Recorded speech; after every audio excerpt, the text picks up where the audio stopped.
In the mist-shrouded mountains of 19th-century Ethiopia, a warrior king emerged from obscurity to reshape a fractured empire.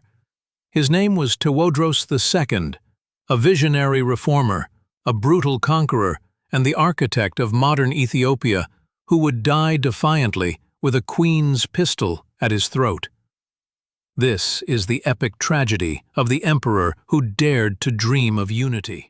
Born Kasa Hailu around 1818 in Kwara, his world was the era of princes, a century of civil war where regional warlords carved Ethiopia into fragments. Imagine a land where emperors were puppets murdered within months. Young Kasa witnessed his inheritance stolen, sought refuge in monasteries, and became a shifta, outlaw. Schooling in scripture by day, guerrilla tactics by night. This duality defined him, pious scholar and ruthless survivor. His rise was meteoric. By 1848, French explorer Antoine Dabadie noted he loved to speak of firearms. His agility seemed less from muscle than will. From commanding 50 men in 1842 to 5,000 by 1852, Kasa crushed warlords with revolutionary tactics. Tewodros inherited an empire with no central army, no treasury, and a church controlling 1/3 of the land. His reforms exploded like cannon shot. His confiscation of church lands was political suicide. When he imprisoned dissident clergy, he alienated the masses.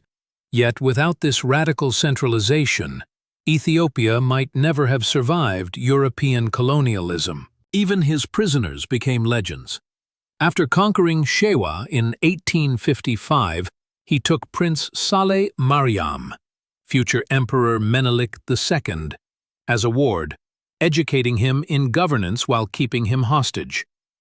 He brought him up as his own son, forging the heir who'd fulfill his vision. Tewodros's foreign policy hinged on one belief. Ethiopia needed European technology, not missionaries. His 1862 letter to Queen Victoria proposed alliance against Ottoman threats. When Christ's enemies surround us, should Christians not act as one? The Foreign Office never replied, an insult that festered. When Consul Cameron delayed delivering Victoria's response, dismissing his requests, Tewodros imprisoned him and 60 Europeans. British press painted him as a mad king. Ethiopia's nobles saw weakness. The Telegraph called him Africa's Caligula, while ignoring his valid grievances. This cultural arrogance guaranteed conflict. In 1867, Britain launched history's costliest colonial expedition, £8.5 million for 13,000 troops under Robert Napier. Tewodros's response revealed his unraveling mind. April 10, 1868. British rockets shredded 7,000 Ethiopian warriors on Magdala's slopes. Last stand. With 300 loyalists, Tewodros fired artillery himself. Suicide.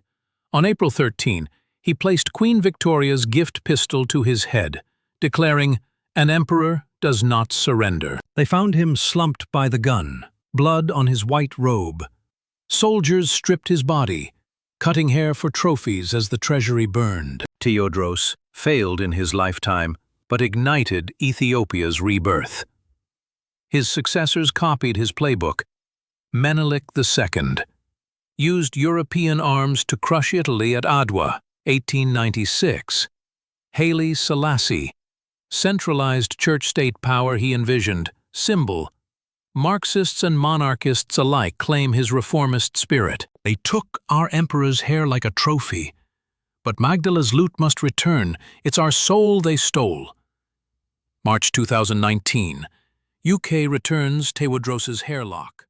He died holding a foreign queen's gun, yet birthed an empire's defiance. In the smoke of Magdala, modern Ethiopia drew its first breath, forged by the unyielding will of Tewodros.